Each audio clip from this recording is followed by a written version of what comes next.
Tänään laitetaan kuntoon omakotitalon aurinkosuojaus ikkunamarkiiseilla.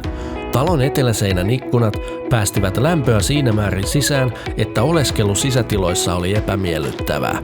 Asiakas halusi ratkaisun, joka auttaa pitämään kodin lämpötilan viileänä ilman, että jäähdytyslaitteita tarvitsee huudattaa täysillä. Asensimme 4 Optima-ikkunamarkiisia, jotka pysäyttävät auringon lämpösäteilyn jo talon ulkopuolella.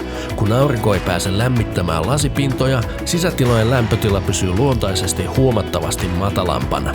Tämä vähentää ilmalämpöpumpun tai muiden jäähdytyslaitteiden kuormitusta ja se näkyy suoraan pienempinä sähkölaskuina. Lisäsimme aurinko- ja tuuliautomatiikat, joiden ansiosta markiisit reagoivat säähän reaaliajassa.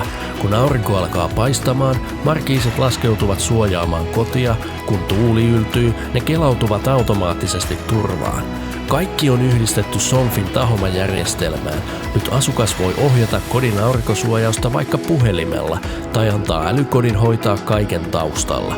Lopputuloksena on tasainen sisälämpötila, säästyneitä energiakustannuksia sekä asumismukavuus nousi juuri uudelle tasolle.